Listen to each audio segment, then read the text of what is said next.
سبحان اللہ وبحمدہ سبحان اللہ العظیم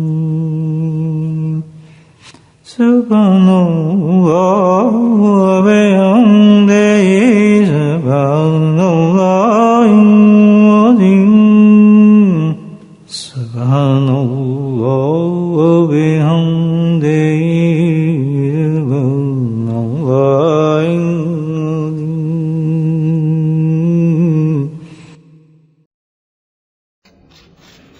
نحمده ونصلي على رسوله الكريم أما بعد قال الله تعالى بقرآن مجيد أعوذ بالله من الشيطان الرجيم بسم الله الرحمن الرحيم إن الله وملائكته يصلون على النبي يا أيها الذين آمنوا صلوا عليه وسلموا تسليما اللهم صل على سيدنا ومولانا محمد الجود والكرم اللهم صل على سيدنا ومولانا محمد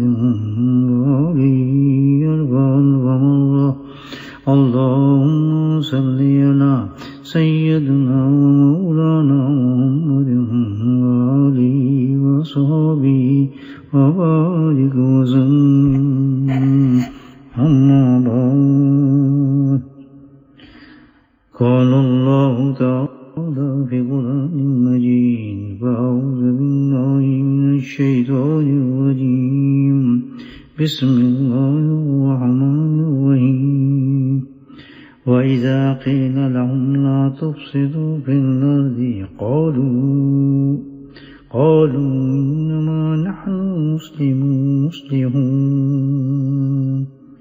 صدق الله العظيم.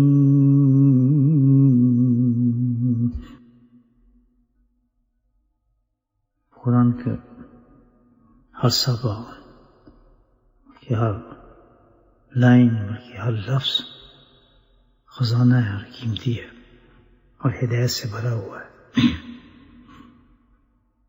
لیکن اللہ سبحانہ تعالیٰ نے ابتدائی قرآن میں سب سے پہلے جو اہمیت اور اہم چیز تھی اس کے بارے میں اللہ نے ابتدا سے ہی سمجھایا. سب سے بنیادی چیز انسان کا عقیدہ ہوتا ہے، عقائد اچھے ہونے، صحیح ہونے، ٹھیک ہونے. جیسے کوئی بلڈنگ ہے، پوری بلڈنگ کا انحصار جو ہے اس کی بنیاد پر ہے. چاہے آپ 1 منزل بنائیں، 2 منزل بنائیں، 5 منزل بنائیں، اس کی بنیاد پر ہے. اگر بنیاد کمزور ہے اور صحیح نہیں ہے اور ہم نے اس پر بلڈنگ تعمیر کر لی تو کچھ دیر تو کڑی رہے گی، لیکن جب بھی کوئی تیز ہوا کے جھونکے آئے، ہلکا سا بھی طوفان آیا تو زمین بوس ہو جاتی ہے، گر جاتی ہے، کیونکہ بنیاد اس کی صحیح نہیں تھی. اسی لیے اللہ سبحانہ تعالیٰ نے ابتدائی قرآن کے اندر سب سے بڑا جو زور دیا انسان پر اس کلام کو پڑھنے سے پہلے اس کے عقیدے پر تھا. کیونکہ بغیر عقیدے کے قرآن کو پڑھنا، وہ خود قرآن اس کو ریجیکٹ کر دے گا. جیسے قرآن نے بھی فرمایا کہ بہت سے لوگوں کو میں دلالت کی طرف دھکیل دیتا ہوں، پڑھتے ہیں لیکن دلالت کی طرف چلے جاتے ہیں. وجہ کیونکہ بنیاد سے نہیں تھی، عمارت گر جاتی ہے. جتنی انسان کی عقیدہ بنیاد ہے، یاد رکھیں، اسلام کی بنیاد عقیدہ پر ہے. جس قدر صحیح عقیدہ ہوگا اسی قدر قرآن کو الحمدللہ ہمارے لیے سمجھنا، اس پہ عمل کرنا آسان ہوتا چلا جائے گا. تو ان ساری آیتوں جو سب سے اہم ہے اس کو ہر پہلو سے اس کو سمجھنا چاہیے ہمیں، ہر پہلو سے. کیونکہ پھر اگلا جو قرآن ہے اس میں انہی 3 چیزوں کی تشکیل اللہ سبحانہ تعالیٰ وضاحت فرماتے ہیں، مثالوں کے ذریعے، ہر چیز کے ذریعے. جیسے ہر چیز ناپنے کے لیے کوئی نہ کوئی چیز مقرر تو ہوتی ہے. ہم گاڑی میں جا رہے ہیں تو اس کی گیج لگا ہوتا ہے دیکھنے کے لیے پیٹرول کتنا ختم ہو گیا، ہائی ہے، لو پہ ہے، کدھر ہے. انجن کو آئل دیکھنے کے لیے آپ کو پاس گیج لگا ہوتا ہے کہ آئل صحیح جا رہا ہے نہیں جا رہا. واشنگ مشین چلا رہے ہیں اس پہ گیج لگا ہوتا ہے کہ کس پوزیشن پہ چلی گئی ہے، آدمی اس سے اندازہ لگاتا ہے. گویا کہ کوئی چیز لے لیں، مشین لے لیں، اس کے لیے کوئی نہ کچھ ایسا سسٹم ہوتا ہے جس سے پتہ لگتا رہتا ہے کہ کس پوزیشن کے اندر یہ ہے. تھرمومیٹر لے لیں انسان کے ٹیمپریچر کے لیے، 3 پوزیشن بتائے گا آپ کو، نہیں ہے بخار، بے ہلکا ہے اور تیز ہے. تھرمومیٹر کام آپ کو وضع کر دے گا. اسی طرح انسان کے عقائد کو سمجھنے کے لیے، جاننے کے لیے جب انسان قرآن کے سامنے جائے تو اپنے نفس کا جائزہ لینے کے لیے اللہ سبحانہ تعالیٰ نے خود اپنے نفس کو جائزہ لینے کے لیے انسان پڑھ رہا ہے. کسی کے لیے کوئی نہیں پڑھ رہا، نہ کوئی سنا رہا ہے، نہ میں آپ کو سنا رہا ہوں، نہ میں آپ کے لیے پڑھ رہا ہوں. انسان اپنے لیے قرآن پڑھتا ہے، اپنے آپ کو دیکھنے کے لیے قرآن پڑھ رہا ہے کہ بھئی جو قرآن بتا رہا ہے اس میں ہمیں حقیقت میں دیکھنا چاہیے کہ ہم نے وہ چیز برائی ہیں، اچھائی ہیں، کیا چیز ہے. تو اس کی تھرمومیٹر اپنے عقائد کو دیکھنے کے لیے، اپنے ایمان کے درجے کو دیکھنے کے لیے وہ کیا ہے، اس کا تھرمومیٹر ہے احکام شریعہ. یہ قرآن بتاتا ہے، شریعت ہے. یہ شریعت کا تھرمومیٹر جب لگتا ہے انسان پہ تو وہ بتا دیتا ہے ایمان کی کس پوزیشن پر آدمی ہے. اصل تھرمومیٹر تو شریعت ہے. جیسے وہ لگائیں گے وہ اندر جائزہ لیں گے اس تھرمومیٹر سے. تو 3 حصے میں ابتدائی میں اللہ تعالیٰ بتاتی ہے کہ 3 کیفیتیں ہو جاتی ہیں اس پر تھرمومیٹر لگاتے کہ کون وہ لوگ ہیں جو نبی پاک صلی اللہ علیہ وسلم کے احکامات اور شریعت کو مانتے ہیں، اور کون وہ لوگ ہیں جو اس کو نہیں مانتے، اور کون لوگ ہیں جو درمیان میں. 3 گیج وہ تھرمومیٹر آپ کو بتا دے گا. جیسے بخار ہے ہی نہیں، بخار نارمل ہے، کم ہے، بخار بہت تیز ہے. تو جب ہم شریر کا تھرمومیٹر لگائیں گے تو فوراً ہم بتا دے گا بھئی جو شریر پہ عمل کرنے والے لوگ ہیں مکمل، وہ با ایمان لوگ ہیں، کامل ایمان والے لوگ ہیں. کامل ایمان والے لوگ ہیں وہ کون ہیں؟ صدیق ہیں، عمر ہیں، عثمان ہیں، علی ہیں اور سارے صحابہ کرام. ان پہ آپ شریر کا تھرمومیٹر لگائے تو ٹپ سے اوپر جاتا ہے. مکمل ایمان والے ہیں کیونکہ بائیں رسی قبول کر کے عمل کرتے ہیں اس پر. جہاں تھوڑی کوتاہی کمزوری ہو تو استغفار کرتے ہیں، اللہ سے معافی مانگتے ہیں، تو ان کے پیمانے پورا اترتا ہے. اور اسی طرح اس طرح کی بھی دوسرا درجہ بتا دیتا ہے شریعت کا کہ جو شریعت کو ریجیکٹ کرنے والے لوگ ہیں وہ کون تھے. ابو جہل پارٹی، ابو جہل کمپنی جو تھی وہ ساری وہ شیخ بتاتا ہے وہ کون لوگ تھے جو بالکل ریجیکٹ کرنے والے ہیں، کیونکہ اللہ کے احکامات شریعہ کو جو انہوں نے قبول ہی نہیں کیا، مانا ہی نہیں، انہوں نے تسلیم ہی نہیں کیا. ٹھیک ہے نا بھائی، ہم سمجھ رہے ہیں قرآن کو. کوئی میں نہ تفسیر کر رہا ہوں، نہ میں آپ کے سامنے نقاد بیان کر رہا ہوں. بس علماء کرام نے جو باتیں بیان فرمائی ہیں قرآن کی ڈسکس کر رہے ہیں بیٹھ کے. اللہ تعالیٰ ہم سب کو صحیح ایمان والا اور صحیح عقیدہ والا انسان بنا دے. ہمیں جہاں کمی کوشی ہے مرنے سے پہلے اللہ اس پہ ہمیں کرنے کی توفیق نصیب فرمائے. بس اتنی سی بات ہے. اس سے اچھی کیا بات ہے کہ اللہ ہمیں ذکر کی توفیق دے رہے ہیں. اس سے پہلے الحمدللہ اتنی بڑی نعمت سے پہلے ایک اور نعمت اللہ دے رہے ہیں کہ ہم بیٹھ کے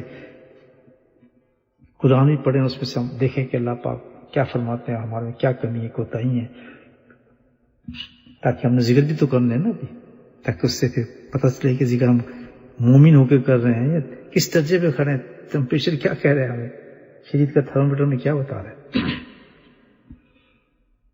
تو تھرمومیٹر لگاتے ہی بتا دیتا ہے کہ شریعت ماننے والے لوگ ہیں وہ پورے کامل ایمان والے ہیں، وہ صدیق، عمر، عثمان، علی، سارے صحابہ. نہ ماننے والے مجھے پارٹی کے لوگ. اچھا یہ گروپ یہ نہیں کہ نبی پاک یہ سرکار دو زمانے سے شروع ہوئے اور تا قیامت تک ہی چلیں گے، کیونکہ قرآن انہی پر ہے سارا. انہی 3 گروپ کو بیان کرے گا آخر تک، الف لام میم سے لے کے ناس تک. یہی 3 چیزیں بیان فرمائیں گے اللہ تعالیٰ، کچھ نہیں. عقائد ہیں سارے.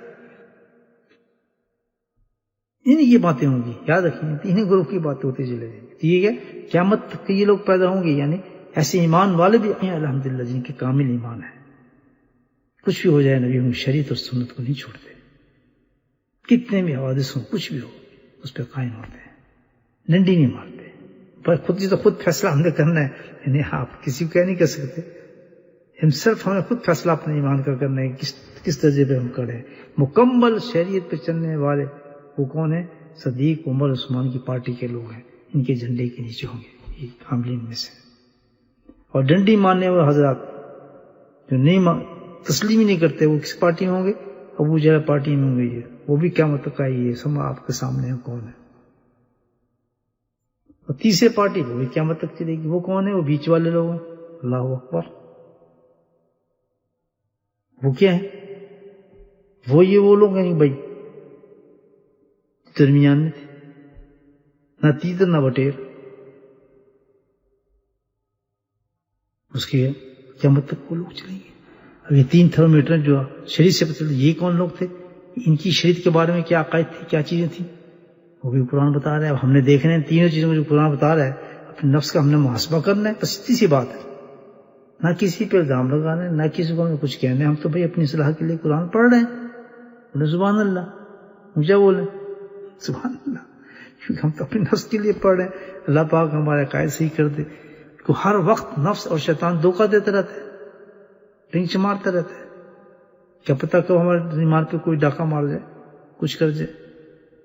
آج کا زمانہ تو اللہ ہوا قیامت کے بالکل نزدیک زمانہ ہے. میں تو کہتا ہوں بس امام مہدی کا ضرور ہوئے اب ہوا. جو حالات بتا رہے ہیں، جو قرآن بتا رہے ہیں، وہ تو بالکل ایسے ہی لگتا ہے. تو نکرے پہ کھڑے ہیں، آج نہیں کل نہیں، کچھ پتہ نہیں کس وقت چینجز آ جائیں. بہت زبردست دنیا کے اندر آ چکی ہیں. تو اللہ سے دعا ایمان عقیدے کو پکا کرنا چاہیے. تیسرا جو ہے اس کے بارے میں جو بھی ہم نے قرآن کی آیت قرآن بتا رہا ہے، وَإِذَا قِيلَ لَهُمْ ادْرُسُوا لَا تُفْسِدُوا فِي الْأَرْضِ قَالُوا إِنَّمَا نَحْنُ مُصْلِحُونَ.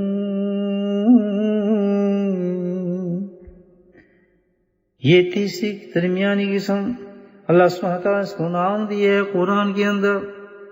کئی ناموں سے ہے. اس تیسری صفت جو درمیان کی صفت ہے، پہلی صفت کا نام کامل ایمان والے، اور دوسرے گروپ کا نام نہ ماننے والے لوگ، اور تیسرے کا نام اللہ تعالیٰ نے یہاں جو پکارا ہے وَإِذَا قِيلَ لَهُمْ لَا تُفْسِدُوا. اللہ کہتا ہے تیسرے جو ہیں وہ فسادی لوگ ہیں. پوری دنیا میں فساد ان کی وجہ سے پھیلتا ہے. سرکار زمانے سے لے کر سب سے زیادہ جو فساد مچانے والا گروپ تھا انہی منافقین کا تھا، جس کو اللہ تعالیٰ نے قرآن میں منافق بھی کہا ہے، کاذب بھی کہا ہے، دھوکے باز بھی کہا ہے، اور فساد پیدا کرنے والا، فساد مچانے والا بھی کہا ہے. یہ تیسرا گروپ درمیان والا. اللہ معاف فرمائے، اللہ کرم فرمائے. وہ کیا ہے بھائی تیسرا گروپ؟ کیا کرتے تھے وہ؟ چلن بھی زبان سے تھا. ایک تو یہ تھے فساد مچاتے تھے، اور دوسرا دعویٰ کیا تھا؟ انما نحن مصلحون. وہ ہم تو سب سے بڑے معاشرے کو بنانے والے لوگ ہیں، ہم تو لوگوں کو بچانے والے لوگ ہیں، ہم تو لوگوں کو ایک راستہ دکھا رہے ہیں، آسان راستہ دکھانے والے لوگ ہیں. ہم تو یہ کہتے ہیں دنیا بھی رہے اور دین بھی رہے، رائٹ بھی رہے اور لیفٹ بھی رہے، تو ہم سے اچھے آدمی کون ہو سکتے ہیں؟ لیکن قرآن کیا فرماتا ہے؟ وَإِذَا قِيلَ لَهُمْ لَا تُفْسِدُوا فِي الْأَرْضِ. ارے یہی ہے دنیا کے اندر جو فساد پیدا ہوگا، جو لڑائیاں پیدا ہوں گی، جو جھگڑے پیدا ہوں گے، وہ یہی گروپ ہے جو اصل میں یہ گروپ ہے جو ذمہ دار ہوگا اس کا. دیکھیں اصل یہ گروپ ہوگا جو ذمہ دار ہوگا. منافقین ہے جس کو قرآن نے کہا ہے، ایک مومن، ایک کافر، اور تیسرا کون ہے؟ منافقین. کیا کرتے تھے نبی کے زمانے میں سے؟ ان کا کیا دستور ہے، کیا ہے؟ فسادی، اللہ کہتے ہیں پکے پکے فسادی ہیں، یہ فساد پھیلانے والے لوگ ہیں۔ نمبر 1 ان میں یہ چیز کیا ہے کہ پہلی نشانی کہ آپ یہ دیکھیں یہ ہوگی کہ یہ خواہش نفسانی کے غلام ہوں گے، اور سب سے زیادہ چڑ ان کو جو ہوگی احکام شریعہ سے ہوگی۔ سارے منافقین جو تھے دل کے اندر سب سے بڑا بغض لے کے بیٹھتے تھے نبی کریم صلی اللہ علیہ وسلم کے بارے میں اور آپ کے احکامات کے بارے میں، تو دل سے کبھی اس کو قبول نہیں کریں گے۔ سرکار رسول کے احکامات کو وہ دل سے کبھی اس کو قبول نہیں کریں گے۔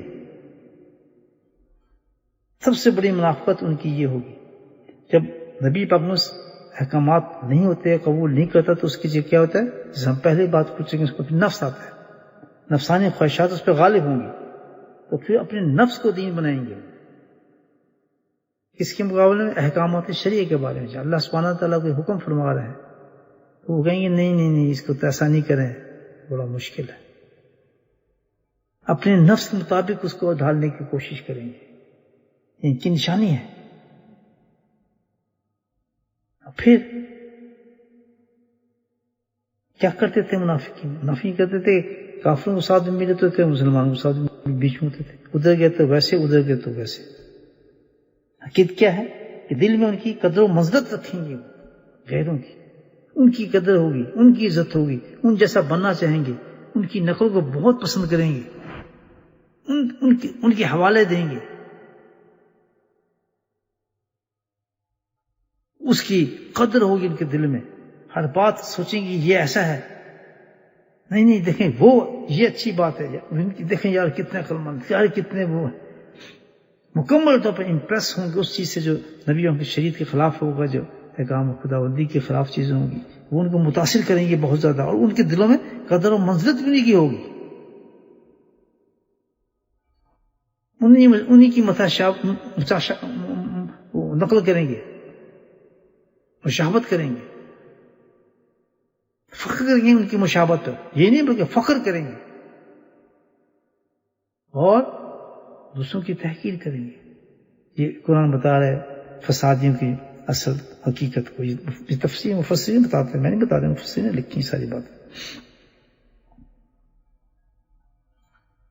یہ کام کرتے تھے۔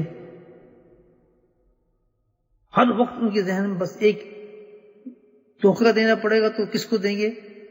وہ اہل ایمان کو دھوکہ دیں گے اور دوسروں کے ساتھ ملیں گے۔ آج دیکھتے ہیں شیلٹر کہاں لیتے ہیں ہمارے بھائی، سارے اسلامی ملک سے نکلتے جوتے پڑتے ہیں، شیلٹر کہاں لیتے ہیں؟ خود سوچیں کہاں لے رہے ہیں شیلٹر یہ لوگ آج کل، آپ کو سمجھ آ جائے گی۔ جائے پناہ ان کی پھر وہی ہوتی ہے بچنے کی، انہی کے سائے کے اندر جا کے پناہ مانگتے ہیں، پناہ مانگتے ہیں۔ تشبیہات، نقل، تشبیہات سارے ان کی۔ یہاں ایک واقعہ لکھا ہے حضرت حکیم الامت خدشاہ نے، وہ میں آپ کو پیش کرتا ہوں کہ نقل پر کتنی بڑی چیز ہے، کہ سرکار دو حسن کے احکامات کی آپ کی نقل چھوڑ کر غیروں کی نقل اختیار کرنے میں اللہ تو کہتا ہے منافق ہوتا ہے جو یہ کرتا ہے۔ ہم تو مانتے نہیں نا اس چیز کو، نہیں جی نہیں اسلام نہیں، اسلام جی نفاق ہے۔ اب لکھتے ہیں کہ واقعہ اپنے ملفوظات کے اندر کہ مکہ مکرمہ میں کسی عالم کے انتقال، عالم کی بات تھی، اچھا اور بڑا عالم تھا اس زمانے کا، اس کا انتقال ہو گیا، یہ حضرت حکیم امت نے لکھی یہ بات۔ تو انتقال ہو گیا تو ان کو دفن کرنے کے لیے عالم جنت بکی ہوا، یہ قبرستان ہوا، یہاں لے گیا، تو مکہ میں تھا، تو جنت بکی تھا مدینے میں، مکہ میں انتقال ہوا تھا، تو دفن کیا۔ تو وہاں آج بھی ہوگا ایسا رواج تھا پہلے بھی کہ ایک قبر بوسیدہ ہو جاتی ہے تو پھر اس میں دوسرے مردے کو دفن کر دیتے ہیں۔ تو انہوں نے قبر کھودی، اس سے پہلے جو عالم انتقال کر گئے تھے ان کی قبر تھی، دوسرے عالم کا انتقال ہوا تھا، تو ان کا چلو عالم ہے ان کو پہلا عالم ہے، ان کے ساتھ ان کو دفن کر دیتے ہیں۔ کسی زمانے میں کس کو اچھا کوئی عالم تھا، اس کا انتقال ہوا تھا، تو وہ وہاں دفن کرنے لے گئے، ان کو دفن کی جو خبر کھو دی تو عجیب حالت دیکھی کہ وہ عالم کی جگہ ایک یورپین عورت تھی بڑی. بڑے حیران میں سارے یہ کیا ہوا کہ تو بھائی فلاں ابھی کچھ عرصہ ہوا ایک عالم صاحب کا انتقال ہوا تھا یہاں، تو ان کو دفن کیا تھی، یہ عورت یہاں کہاں سے، وہ پھر یورپین عورت وہ کیسے آ گئی؟ کوئی مسلم تو آتے ہی نہیں یہاں پر. بڑا تعجب ہوا، علماء کرام بیٹھے، بڑا سوچ بچار شروع ہوئی کہ وجہ کیا تھی، کیا ہو سکتا ہے. خیر انہوں نے تحقیق کیا، آخر حدیث قرآن کے سامنے تھا، تشبہ بقوم فآمن ہوں، جو کہ جس کی نقل کرتا ہے اس جیسا ہو جاتا ہے. تو وہ تلاش کیا اور دیکھا تو ان کے گھر تک پہنچے، ان کی اہلیہ سے پوچھا کہ آپ کے خاوند جو تھے تو بہت بڑے عالم بھی تھے، اچھے تھے، ان کی کیا فیل تھا، آپ نے کوئی دیکھا زندگی میں کوئی ایسا فیل جو ناپسندیدہ فیل ہو؟ تو کہنے نہیں، سوم صلات کے پابند تھے، سب کچھ کرتے تھے. دیکھیے منافق اور نفاق کی باتیں آپ کو بتا رہا ہوں، اس کو ہم سٹوری سمجھتے ہیں، جو قرآن میں آ گیا حدیث میں آ گیا وہ ویسی ہے.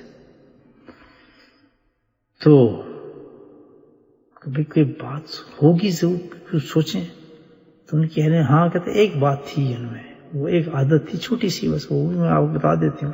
جی وہ کیا عادت تھی؟ جب کبھی میں رات کو سوتے تھے تو صبح ان کو غسل واجب ہوتا تھا.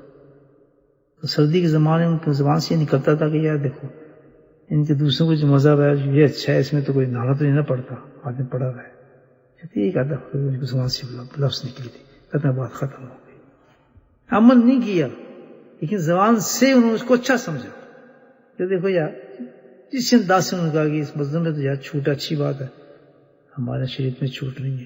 نبی کریم صلی اللہ علیہ وسلم کی کسی بات کے بارے میں اتنا کہنا تھا، سب علم غائب، سب چیز غائب، سب رتبے غائب، اور خبریں من تشبہ من ہوں کہ ہم اسی کے ساتھ اس کو حاصل کریں گے. تو اللہ نے ثبوت دیا کہ دیکھو اس کی شکل ویسی بنا دی ہم نے جس کے مذہب کو پسند کرتا تھا، اسی شکل میں ڈال دیا اس کو. تشبہ کو فآمن ہوں لکھے پر حضرت آپ کی امت میں لکھا یہ بات، ظاہر کوئی تاریخ بھی ہوگی، ڈیٹ بھی ہوگی، اس وقت مجھے یاد ہے. تو یہ قرآن کہتا ہے یہ فسادی ہیں، قدر و منزلت بھی انہی کی کرتے ہیں، ان کے ساتھ ملتے ہیں، انہی کے رنگ میں لوگ ہوتے ہیں یہ لوگ. یہ نبی کے زمانے سے چل رہا ہے یہ بات بتا رہے، تو اب ہم اپنا تجزیہ آج کریں اس بات پر. یہ تو سرکار سن کی باتیں ہیں، آج اپنا تجزیہ کر کے دیکھیں. اور تیسری چیز جو قرآن بتاتا ہے اس نے لکھیں اس بات پر. یہ تیسری چیز کا اور کام ہوتا ہے، یہ کہتے ہیں نا بعد میں ہم تو بڑے انہوں نے بتایا نا کہ جب ان کو کہو کہ تم یہ کیا حرکتیں کر رہے ہو، کس قسم دین کے فساد بچا رہے ہو، تم کیا کرتے ہو؟ وہ کیا کرتے ہیں؟ انما نحن مصلحون، ہم تو بھائی فساد کیسے بچاتے ہیں؟ فساد کیا؟ تیسرا کام یہ کرتے ہیں کہ سرکاری رنگ کی جو حکامت شریعہ ہے اس کے اندر وہ شکوک پیدا کرتے ہیں، اعتراضات پیدا کرتے ہیں، تاکہ ضعیف الاعتقاد جو لوگ ہوں، جیسے ہمارے ضعیف الاعتقاد لوگ ہوتے ہیں نا، جو اندر سے نفاق جن کا ہوتا ہے، یہ ڈھونڈتے پھرتے ہیں کہ یہ کہیں سے مسئلہ، یہ ایسا کوئی آدمی مل جائے کہ جس سے مسئلہ وہ آسان طریقے سے بتا دے. ہاں یار تم کر لو ٹھیک ہے. ہاں یہ عام چیز ہے، ایک کے پاس جائیں گے مولانا کے پاس، دوسرے کے پاس جائیں گے، تیسری مفتی کے پاس، کوئی مفتی ایسی بات بتا دے اس کے منہ سے نکل جائے ہاں جی ٹھیک ہے ٹھیک ہے آپ کر لیں، کوئی نہیں ہے. ریڈی میڈ مشورے چلتے ہیں آج کل. تو پھر ایک آپ عالم سے مشورہ لے رہے ہیں، اس کو آپ کو تحقیق کر کے سب کچھ بتا دیا، دوسرے کے پاس جانے کی آپ کو ضرورت ہے کہ کہیں سے شاید یہاں سے فائدہ ہو جائے. اور اس سلسلے کے اندر آج کل تو یہ معاشرے میں ہے کہ کئی گھرانے ایسے رہ رہے ہیں جو زنا کرتے ہیں، طلاقیں ہو چکی ہیں، ان کی مستند طلاق ہے، 100% طلاق ہے، 3 دفعہ طلاق کہہ چکے ہیں وہ لوگ، لیکن کہیں نہ ڈھونڈ ڈھانڈ کے کچھ نہ کر کے، یعنی کچھ پیسے پوسے چھڑ جا انہوں نے کسی سے کروا دیں، نہیں جی ٹھیک ہے آپ صدقہ دے دیں، اپنے جی آپ فلاں کر دیں، آپ کسی کو عمرہ کرا دیں، آپ کا یہ معاملہ صحیح ہو جائے گا. اور ان کو ایسے کئی گھرانے آپ کو ملیں گے جو زنا کے ساتھ زندگی گزار رہے ہیں. موت نہیں آنی، موت نہیں آئی، بتائیں.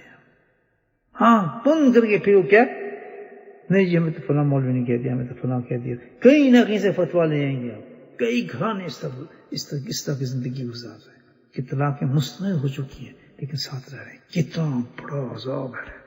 سنا ہر وقت سنا. کیا یہ ضعیف اعتقاد لوگوں کو یہ چکر دیتے ہیں. اور جب ان سے کہے تم فساد مچا رہے تم یہ کام کیا کر رہے ہو تو کہتے ہیں یہ ہم تو بھائی بڑا نیک کام کر رہے ہیں. ہم تو چاہتے ہیں کہ یہ احکامات ہلکے کر کے دکھائے جائیں تاکہ لوگوں کو تکلیف نہ ہو تو پہنچے نہ. اور ایسی ایسی تنظیمیں روشن خیال ترقی پسند یہ آج کی ٹائٹل آپ دیکھیں تو ایسی آج تو میڈیا کا زمانہ ہے. اسی لیے بزرگان دین پہلی نصیحت یہ کرتے ہیں کہ خبردار اتنا فساد کا زمانہ ہے. اگر اپنے اعتقاد کو صحیح رکھنا چاہتے ہیں آپ ساری بنیاد اعتقاد پر ہے. کبھی اس چکے میں نہ پڑیں کہ ہم اپنے علم کا اضافہ چاہتے ہیں اور آپ مختلف علماء کرام کو بیٹھ کے مختلف چینلوں پہ سننا شروع کر دیں, تقریریں سننا شروع کر دیں کہ یہ بڑی تقریر کرتا ہے, یہ بڑے نکات بتاتا ہے, اس کی آواز بڑی اچھی ہے, یہ تجزیہ مست کر دیتا ہے سنا کر, یہ تو لہن اس کی بڑی اونچی ہے, فلاں عالم فلاں کی تفسیر. سختی سے منع کرتے ہیں کہ ایک انسان کے پاس جب آپ پہنچ گئے اور آپ کا اعتقاد اس سے بن گیا اور آپ کو اس سے فائدہ ہو رہا ہے, بند کر دیں ساری کتابیں, بند کر دیں کسی. کیونکہ ضعیف الاعتقاد ہوتا ہے اور شیطان ان کے عقائد پر ایک دم ڈاکہ ڈالتا ہے, کیونکہ جلدی کو صحیح انسان قبول کرتا ہے, اس کو کنفیوز کرتا ہے. ایسے لوگ آج بیٹھے ہوئے ہیں میڈیا کے اندر آپ بتانے کے لیے, جنہوں نے جمعے بھی معاف کر دیے ہیں, نمازیں بھی کم کر دی ہیں, وضو بھی کم کر دی ہیں, تراویح بھی ختم کرا دی ہیں, اور اس کے پورے مسائل چاہتے ہیں حدیثیں قرآن کے سامنے کھڑی ہوتی ہیں. لیکن آج شیطان جو ہے یاد رکھے کہ جس نے یہ منع باز نہیں آیا اس چیز سے, میں بتا رہا ہوں بین شیخ خاص طور اپنے مریدوں کو بتا رہا ہوں کہ اگر اس حرکت سے کوئی باز نہیں آیا کہ چینلوں پہ جا کے تقریر سننی, مسائل دیکھنے, حدیثیں پڑھنی, اور بخاری سیکھنا, فلاں سیکھنا, اس کے پاس جانا, اس سے جناب مسئلے سیکھنے. ہم اور آج کل تو چلا ہے کام کے بھی عالم بنا دیتے ہیں, آن لائن عالمہ بنا دیتے ہیں, آن لائن ہم یہ سکھا دیتے ہیں, عالم زبان سکھا دیتے ہیں. اللہ کے واسطے اپنے اعتقاد کو بچاؤ. یہ بدترین فساد کا زمانہ ہے, یاد رکھیں. اور یہ گروپ تیسرا چھایا ہوا ہے. قرآن آپ کو چیلنج بتا رہا ہے اس طریقے کو. سٹارٹ میں قرآن نے اعتقاد کو پکے کرنے کے لیے ساری چیزیں ہمیں بتا دی. ان لوگوں سے بچو.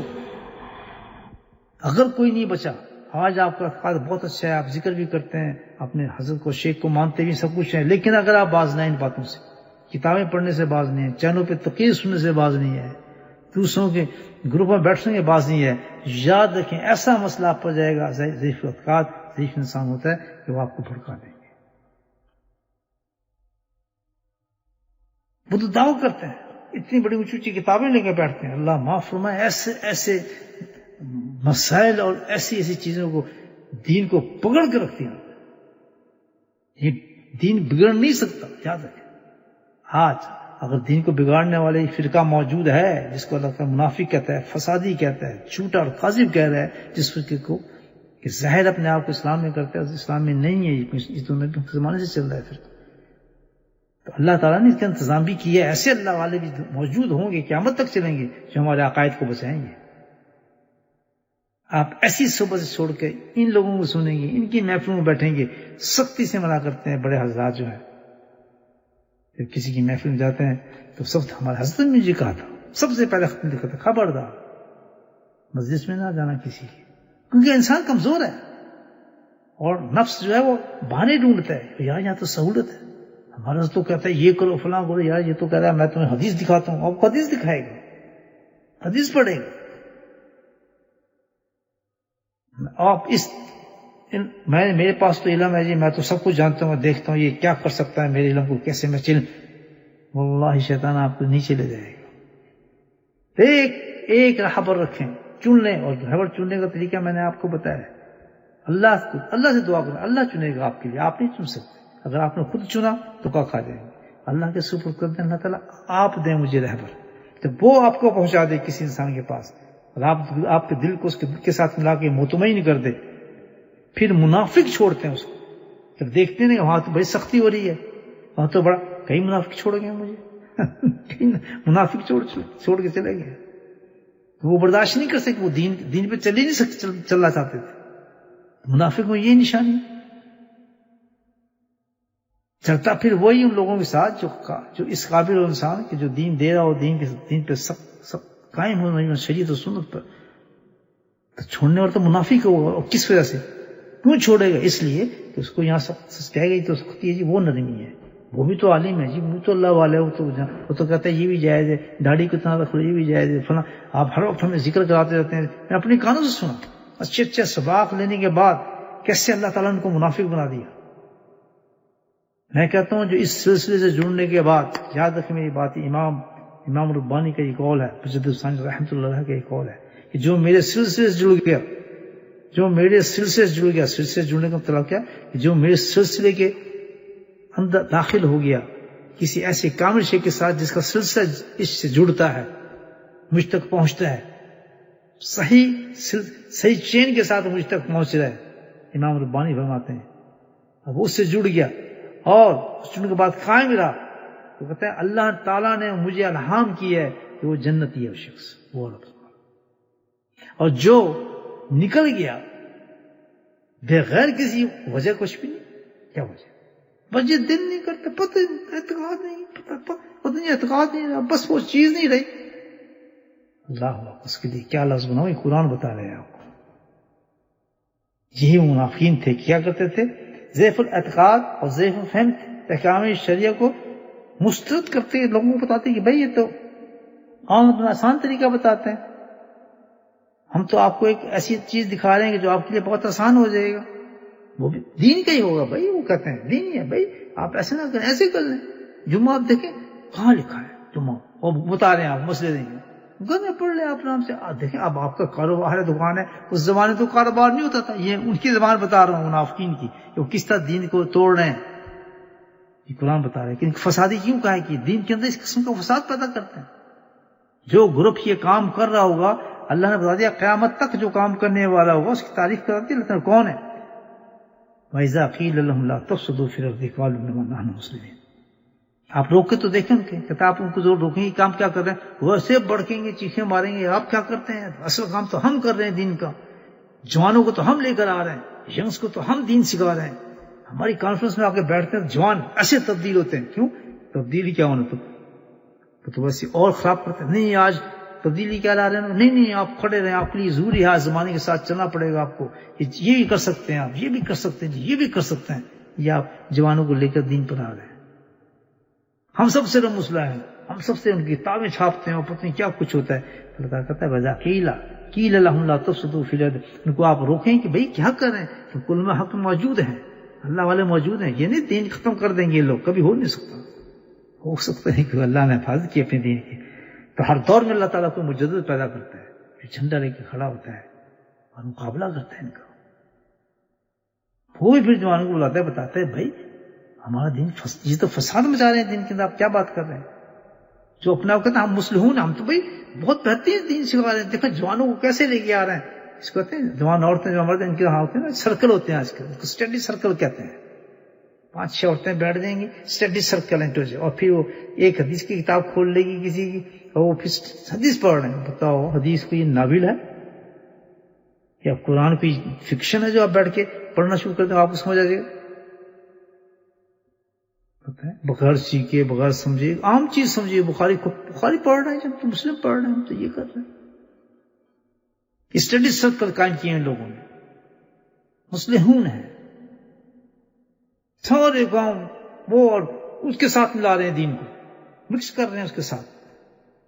وَإِذَا قِيلَ لَهُمْ تُفْسِدُوا فِي الْأَرْضِ قَالُوا إِنَّمَا نَحْنُ مُصْلِحُونَ. فرمایا کہتے ہیں ہم تو بڑے اصلاح کرنے والے لوگ ہیں، ہمیں تو دین پھیلا رہے ہیں، جوانوں کو ہمیں تو قابو کر رہے ہیں، ہمیں جوان عورتوں مسلمان بنا رہے ہیں. اور کیا دین کا بتا نہیں کرو، یہ تو اسلام میں آپ کر سکتی ہیں جی، آپ یہ بھی ہو سکتا ہے جناب، اسلام میں سختی نہیں ہے. ہاں میں دکھاتا ہوں، اب آپ بھی اس زمانے میں، میں بھی اس زمانے میں، ہم سب پڑھ رہے ہیں. ہمیں تجزیہ لینا چاہیے اس زمانے کے اندر. اگر ہم اپنے عقائد اور دین کو بچانا چاہتے ہیں تو قرآن کہہ رہا ہے قرآن کہتا ہے سمجھا رہا ہوں میں تمہیں ساری باتیں، یہ تمہارا کام ہے کہ تم اس کو دیکھو، کون رائٹ اور کون لیفٹ ہے. تم خود سمجھ جاؤ. جس کو قرآن غلط کہہ رہا ہے یہ لوگ غلط ہیں جو دین کو تبدیل کر رہے ہیں. اللہ کے احکام شریعہ کو کوئی قیامت تک تبدیل کر ہی نہیں سکتا. جو نبی کریم صلی اللہ علیہ وسلم نے شریعت کا قانون بنا دیا، ابو بکر تبدیل نہیں کر سکے، عثمان تبدیل نہیں کر سکے، خلفائے راشدہ میں کوئی تبدیل. اب میں اس کے واقعات آپ کو سناؤں، زکوٰۃ کا معاملہ، اس کا معاملہ، کس طرح وہ صدیق کھڑے ہوئے، کیسے لوگ صحابہ کھڑے ہوئے. یہ تبدیل، یہ تو قیامت تک تبدیل ہو نہیں سکتی. شریع قانون بنا دیے، جو تشریح ہو سکتی ہے لیکن تبدیلی نہیں ہو سکتی اس میں، اور تشریح عام آدمی نہیں کر سکتا. اللہ تعالیٰ نے کا اسپیشل قلوب بنائے ہوتے ہیں، اسپیشل دماغ دیے ہوتے ہیں، اور ان کو عرفان دیا ہوتا ہے، معرفت دی ہوتی ہے، جس کے ذریعے سے وہ اس میں اجتہاد کے ساتھ، قانون کے ساتھ فقہی قانون بناتے ہیں. ایسا نہیں ہے ہر آدمی کو کھڑا ہو بنا لے. کیسے آپ تبدیل کر سکتے ہیں اس کو؟ اور یہی تبدیلی ہے جو آج فرقے بن گئے. میں بالکل صحیح، میں آپ کو اللہ تک پہنچا دوں گا. جی دعوے بھائی، آپ میرے بات پتہ ہیں انت بنیں گے، میں آپ کو پتہ نہیں کیا مراقبہ کراؤں گا، مراقبے میں آپ کو نبی سے ملا دوں گا. یہ بھی کچھ بھائی عجیب دعوے. سنیں، نہ داڑھی، نہ شکل، نہ سنت، نہ حلال رزق، کچھ بھی نہیں. کہتے میں آپ کو دوبارہ لے جاتا ہوں، ابھی ملا دیتا ہوں مدینے میں. آپ آئے میرے پاس، میرے ساتھ بیٹھے آپ مراقبہ. تصور بگاڑ دیا، مسجدیں بگاڑ دیں، قرآن کی تشریحوں کو خراب کر دیا، احادیث کے جو مفہوم سارے چینج کر کے رکھ دیے. وہ کہتا ہم فسادی نہیں ہیں. تو اللہ تعالیٰ ہمیں سمجھا رہا ہے، وَإِذَا قِيلَ لَهُمْ لَا تُفْسِدُوا فِي الْأَرْضِ، خبردار تمہیں سوچنا پڑے گا. تمہارے پاس ایک ہی معیار دیا گیا ہے، ایک تھرما میٹر ہے جسے تم ناپو گے کون صحیح ہے کون غلط ہے. وہ ایک ہی تھرما میٹر، وہ کون سا ہے؟ نبی بخش شریعت کا ہے، سنت کا ہے. وہ کبھی تبدیل نہیں ہو سکتے. وہ کسی چیز کو تبدیل کرنا چاہیں نہیں، جی کر لو، زمانے کی بات ہے، کوئی نہیں، آپ جا سکتی ہے، جی تو بھی کر سکتی ہے. تو یہ منافق ہیں، قرآن کہتا ہے، یہ جھوٹے ہیں، یہ فسادی ہیں، یہ فساد مچانے والے لوگ ہیں. قرآن کے بارے میں کہتا ہے اتنے بڑے بڑے لفظ کے، یہ دھوکے باز ہیں، اللہ کو دھوکہ دے رہے ہیں، اللہ کے رسول کو دھوکہ دے رہے ہیں، نہیں ہم یہ مومنین کو دھوکہ دے رہے ہیں. کیسے کیسے ٹائٹل شروع میں بتا دیے تاکہ ہم اپنے آپ کو بچا سکیں، حفاظت کر سکیں. اللہ کے نبی سے سنے تو صاف فاضح بتا دیا. عبداللہ ابن عمر رضی اللہ تعالی عنہ ان نبی صلی اللہ علیہ وسلم قال اربع من كنا فيه كان منافق خالص. یہ میں آپ کے سامنے پڑھ رہا ہوں. اللہ خالصاً کا لفظ حدیث کے اندر. عبداللہ بن عمر ہیں، بہت بڑے صحابی، عاشق رسول ہیں، عاشق سنت رسول ہیں. فرمایا نبی صلی اللہ علیہ وسلم ارشاد فرمایا کہ قال اربع من كن فی کان منافق خالصا، کہ چار باتیں جن میں ہوں گی، چار باتیں جن میں ہوں گی خالص منافق ہے. اب یہ تھرمومیٹر ہے ہمارے پاس. میرے بھائیوں غور سے سنیں چیزوں کو، آپ اپنے آپ نفس کو دیکھیں. یہ کوئی تقریر نہیں ہے، یہ کوئی تقریر نہیں ہے، کوئی مذاکرہ نہیں، یہ تو ذکر سے پہلے چند باتیں ہیں.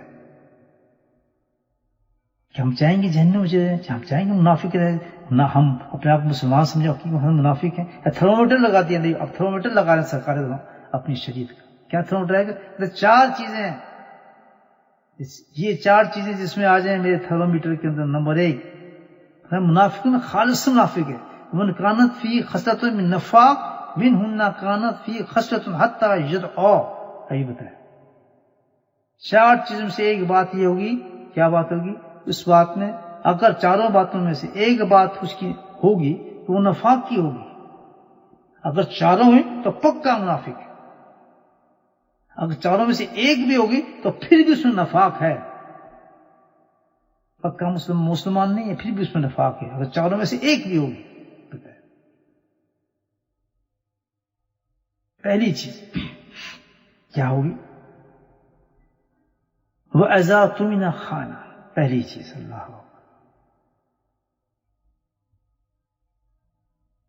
خیانت.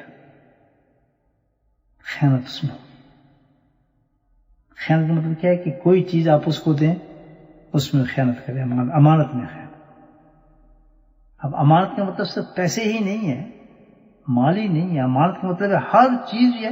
آپ کوئی کام سپرد کیا ہے، اس کو آپ کسی آدمی کے سپرد آپ کو ذمہ داری دی ہے، اور جو ہر آدمی پہ اللہ نے ذمہ داری دی ہے، یاد رکھیں معاشرے میں ہر آدمی پہ دی ہے، بیوی بچے سب ذمہ داری ہیں. امانت ہے.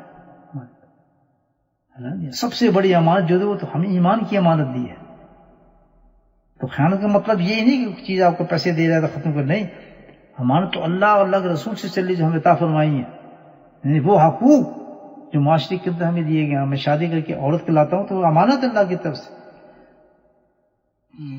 اس عورت کے حقوق ادا نہیں کروں گا تو میں خیانت کر رہا ہوں. کسی جگہ ملازمت کر رہا ہوں، اللہ نے مجھے ملازمت دلائی کسی انسان سے، میں اس کی کوئی صحیح نہیں کر رہا ہوں، کل مجھے کوئی عہدہ ملا ہے، کوئی ذمہ داری دی ہے، میرے شیخ نے دی ہے، مجھے کسی نے دی ہے، میں اس ذمہ داری پہ ڈنڈی مار رہا ہوں. کیا پتہ ہے اللہ تعالیٰ نے کہ منافق ہے اگر کس میں ایک چیز ہوگی خیانت. دوسری چیز کیا بتائی؟ وَإِذَا حَدَّثَ كَذَبَ، بولتے تو جھوٹ بولتا ہے. اللہ اکبر، پانی کی طرح ہے جھوٹ. ہم اب اپنے دازیہ لے لیں، فل معاشرہ ہمارا جھوٹ پہ چل رہا ہے، پورا کاروبار ہو، گھر ہو، مال ہو، دکان ہو، جو جھوٹوں سے پیسے کماتے ہیں، حسد کر کے پیسے کماتے ہیں، جھوٹ جھوٹ کلیم کرتے ہیں، سارے کلیم جھوٹے. میں کیا کہوں کہ کس کس درجے کے لوگ ہیں، کس کس درجے کے لوگ ہیں. کاسب کس کس درجے کے لوگ ہیں میں نہیں بتا سکتا آپ کو، جو جھوٹ کلیم کرتے ہیں، جھوٹ کھاتے ہیں پیسے، اور حرام سے پیسے کھاتے ہیں. اٹھنا جھوٹ، بیٹھنا جھوٹ، کپڑے جھوٹ، کاروبار جھوٹ، ہر زبان سے جھوٹ ایسا نکلتا. ایک جھوٹ ایسا ہے کہ انسان ایک جھوٹ بولتا ہے تو فرشتے ہزاروں میل دور بھاگ جاتے ہیں، اس کی بو سے اتنی بری بو ہے. عمل کہاں رہے گا اس کا؟ حج جھوٹ، ہمارا عمرہ جھوٹ، قرآن کی تلاوت ہے جھوٹ، کھانے جھوٹ کھا رہے ہیں. مکان کرائے پہ دیے ہوتے ہیں، دستخط کرتے ہیں ہمارے کوئی انکم ہی کوئی نہیں. دکانیں چل رہی ہوتی ہیں، ہماری تو انکم ہی کوئی نہیں. نوکری کر رہے ہوتے ہیں، تنخواہ مل رہی ہوتی ہے، شو کریں ہمارے تنخواہ. بڑے بڑے دیندار لوگوں کی بات کر رہا ہوں میں، آپ سے چھوٹی نہیں. معاشرے بتا رہے، تھرمومیٹر لگا رہے کہ بتائیے منافق کتنے ہیں، مومنین کتنے ہیں اس معاشرے کے اندر. تیسری چیز وعدہ خلافی. وَإِذَا عَادَ غَدَرَ، چھوڑ دیں، آپ دیکھ لیں آپ معاشرے میں وعدہ خلافی کتنی ہے آج کل. اور تیسری چیز اِذَا خَاصَمَ فَجَرَ، یعنی جھگڑا ہو جائے کسی سے گھر میں باہر میں، سب سے پہلے ماں بہن کی گالی نکلتی ہے. نہ دیکھتا ہے بیٹا ہے، بیٹا جوان ہے، چھوٹا ہے، بڑا ہے، سب کچھ شکلیں بنائی ہوئی ہیں، سارا کچھ کیا ہوا ہے، اور ایسے ایسے غلیظ گالی دیتے ہیں گھر میں بیٹھ کے. تھوڑی سی غلطی ہوگی بیٹے سے، خود ہی دے رہا ہے باپ گالی بیٹوں کو، بیٹیوں کو، بیوی کو. باہر کی باتیں چھوڑ دیں، باہر تو چھوڑ دیں. جو بات کریں گے تو گلاس منہ سے نکلے گی تو بات کریں گے. اور اس کی محبت سمجھتے ہیں، بچوں کو بھی گالی دے رہے ہیں. نہیں، محبت کا اظہار ہی گالیوں سے کرتے ہیں. او تم فلاں دے، او تم فلاں دے. یہ محبت ہو رہی ہے بچے کے ساتھ. یہ چار جس میں صفتیں ہوں گی تو پکا منافق. اس میں سے ایک ہوئی، ایک خصلت ہوئی، نفاق پورا اس کے اندر موجود ہے، تو آگے ترقی کرے گا نفاق دینا. تو میرے بھائیو، قرآن تو ہمیں سب کچھ بتا رہا ہے. ایمان کو چٹولیں، عقیدہ نہیں بنا تو یہ اللہ تعالیٰ ہمارا عقیدہ بنا رہا ہے. جب تک ہم نے جج نہ کر لیا اپنا کو نفاق ہے ہمارے میں، یا ہم فسادی ہیں، یا ہم منافق ہیں، تو یہ تو ہمارا کام ہے. اپنے نفس کا جائزہ لیں، اور جائزہ لینے کے بعد اگر برائی نظر آتی ہے تو کوئی بات نہیں، اللہ کے آگے جھک جائیں، توبہ کریں، قسم کھائیں، وعدے کریں، کوئی شیخ تلاش کریں، اصلاح کریں اپنے کسی اللہ والے سے. صحیح، اس کے لیے بڑی چیزیں چاہیے نا. وہ بھی کوئی ٹاپک چیز، ہر آدمی اگر بیعت کر لیں اور بیعت ہو جاتے ہیں. بیعتوں میں سے اگر آپ کے پاس 100 مرید ہیں تو آپ کو صحیح بتاؤں، اس میں ایک ہی مرید ایسا ہوگا جو چلنے والا ہوگا. 1000 زور لگا تو پھر اس کی سوئی وہیں آتی ہے، پھر نفاق منافق. ایسا زمانہ ہے کہ تعجب ہوتا ہے. ایسا زمانہ ہے کہ اصلاح کے لیے آنے کے باوجود بھی ان کی اصلاح نہیں ہوتی، کیونکہ نیتیں نہیں ہیں ان کی صحیح ہونے کی، انٹینشن نہیں ہے. کوئی بات نہیں، ہمت کریں، کوشش کریں، الحمدللہ نیتیں صحیح کر لیں. اللہ سبحانہ تعالیٰ قرآن اس لیے پڑھا رہے ہیں کہ ہم میں سے باتیں نکل جائیں، ورنہ صاف قرآن کہہ رہا ہے کہ کتنے ہی آپ ظاہری ڈھکوسلے کر لیں، کتنی ظاہری چیزیں پیدا کر لیں، عبادات پیدا کر لیں، کچھ بھی کر لیں، لیکن اللہ نے جو قانون بنا دیا کہ تم منافق ہے تو منافق ہی رہے گا. اللہ کے نبی نے جو فرما دیا کہ 4 صفتوں کی میں تجھے نشانی بتا رہا ہوں، تو منافق نہیں رہے گا قبر میں. اور میں نے آپ کو واقعہ بھی سنا ہے. کہتے ہیں اسلام سخت نہیں ہے. کتنے رحیم ہے اللہ تعالیٰ کہ مرنے سے پہلے آج بھی ہمیں نصیحتیں فرما رہا ہے قرآن کہ اپنے آپ کو صحیح کر لو. اللہ تعالیٰ ہمیں توفیق نصیب فرمائے. بسم اللہ الرحمن الرحیم. الحمد للہ رب العالمین، الصلاۃ والسلام علی سید المرسلین شفیع المذنبین طه و یاسین الحبیب النبی. اللهم صل على سيدنا مولانا محمد النبي الأمي سراج محمد المؤمنين وذرياته وأهل بيته كما صليت على إبراهيم وعلى آل إبراهيم إنك حميد مجيد. سلم تسليما دائما أبدا كثيرا. اللهم اغفر لنا ذنوبنا وظلمنا وحزننا وجدنا وخطأنا وعودنا كل سالك. اللهم اغفر لنا ما قدمت وما أخرت وما أسررت وما أعلنت وما أسرفت وأنت أعلم به. انت المقدم وانت المؤخر ولا الہ الا انت. اے میرے مولا اپنے کرم سے ہمارے گناہوں کو معاف فرما دے. یا اللہ اس ذکر کی توفیق سے، ذکر کی برکت سے میرے مولا، اس قرآن کی برکت سے میرے، یا اللہ تم ہدایت نصیب فرما. یا اللہ سیدھا راستہ نصیب فرما. یا اللہ نفاق سے ہمیں دور فرما دے.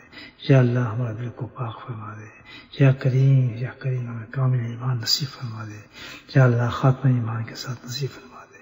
یا اللہ دنیا کے جتنے فتن ہیں میرے مولا اس سے ہمیں محفوظ فرما لے. یا اللہ تو ہماری حفاظت فرمائے میرے. یا اللہ وہ راستے عطا فرما جس سے ہم اپنے ایمان کی حفاظت کریں. یا اللہ وہ اسباب ہمیں نصیب فرما جس سے اپنے ایمان کی حفاظت فرمائے. یا اللہ ایسا دوست نصیب فرما جو ہمارے ایمان کی حفاظت کرے. یا اللہ ایسے دوست اور ساتھی نصیب فرما میرے مولا جو ہماری ایمان کی حفاظت میں مدد کر سکے میرے مولا. یا اللہ وہ اعمال نصیب فرما جو ہمیں تیرے قریب فرما دے. یا اللہ تو اپنی محبت عطا فرما دے. یا اللہ تو اپنی محبت عطا فرما دے. یا اللہ اس شخص کی محبت عطا فرما. یا اللہ جو تجھ سے محبت کرتا ہے یا کریم. یا اللہ اس شخص کی محبت عطا فرما جو تیرا دیوانہ ہے اور تجھ سے محبت کرتا ہے مولا. یا اللہ ایسے اعمال نصیب فرما دے. یا اللہ ایسے امین اعمال نصیب فرما دے جو تیرے قریب کر دے. یا اللہ تیری قرب کے قریب کر دے میرے مولا. تیری محبت کے قریب فرما دے میرے مولا. یا اللہ ہر فتن سے ہم بچا، ہر مصیبتوں سے ہم بچا، بیماریوں سے بچا. یا اللہ بیماریوں سے بچا. یا اللہ بیماری، یا اللہ تمام فتنوں سے بچا جو آسمان سے بارشوں کا ٹپا کرے میرے مولا. زمانہ فتنوں میں گر چکا ہے یا کریم. یا اللہ اس اندھیرے سے ہمیں روشنی میں لے چل میرے مولا. روشنی کا ایک ہی راستہ ہے وہ میرے مولا تیرا ذکر اللہ ہے یا کریم. ذکر اللہ سے ہمارے قلوبوں کو منور فرما دے میرے مولا. یا اللہ ذکر بھی جب اثر کرتا ہے جب ہماری نیتیں ہوں اخلاص کے ساتھ کہ ہم صحیح ہونا چاہتے ہیں میرے مولا. یا اللہ ہماری نیتوں کو پختہ کر دے میرے مولا. ہماری نیتوں کے اندر جو کمی ہے یا کریم اپنے فضل سے کو پختہ کر دے. ہم سے جو غلطی ہو میرے ان کو اعادہ نصیب فرما دے. یا اللہ ان غلطیوں پہ توبہ کرنے کی توفیق نصیب فرما دے. یا اللہ توبہ کے بعد تو پھر میرے مولا منزل عطا فرما. یا اللہ توبہ ایک ایسی چیز ہے میرے مولا کہ پھر انسان کو ہمت دلا دیتی ہے کریں. توبہ سے پرانی کمزوریاں ساری ختم ہو جاتی میرے مولا. یا اللہ ہمیں مایوس نہ کر. یا اللہ اپنی رحمت سے مایوس نہ کر. یا اللہ ہم گر جائیں تو پھر سنبھال لے ہمیں اور پھر راستے پہ چلنے کی توفیق نصیب فرما. تیرے علاوہ کوئی راستہ ہے ہی نہیں میرے مولا کہ ہم خاموشی سے بیٹھ جائیں. نہیں میرے مولا، بار بار ہمت کریں گے میرے مولا، محنت کریں گے تجھ تک پہنچنے کے لیے. مایوس تو شیطان کرتا ہے یا کریں. غلطی ہوگی معافی مانگیں پھر چل پڑے. غلطی ہوگی معافی مانگیں پھر چل پڑے. اللہ گرنے والوں کو پھر اٹھا لیتا ہے میرے مولا. بار بار اٹھا کر ہمیں تمہیں راستے پر پہنچا دے، منزل تک پہنچا دے میرے مولا. اپنے حبیب کے صدقے سے میرے مولا، اپنے خاص حبیب کے صدقے سے، اس کی آل کے صدقے سے میرے مولا، صحاب کے صدقے سے ہماری دعاؤں کو قبول فرما. ہمارے دعاؤں کو شفا نصیب فرما. یا اللہ جو ہم سے محبت کرے میرے مولا تو بھی ان سے محبت فرما. یا اللہ جو سلسلے سے محبت کرے تو بھی اس سے محبت فرما. یا اللہ اس سلسلے کے بزرگوں سے، مشائخ سے جو محبت رکھے میرے مولا تو بھی اس سے محبت فرما. جو نبی کریم صلی اللہ علیہ وسلم کی سنتوں سے، احکامات سے محبت کرے میرا مولا تو بھی اس سے محبت فرما. صلی اللہ تعالی علی خیر خلقہ نور عرشہ.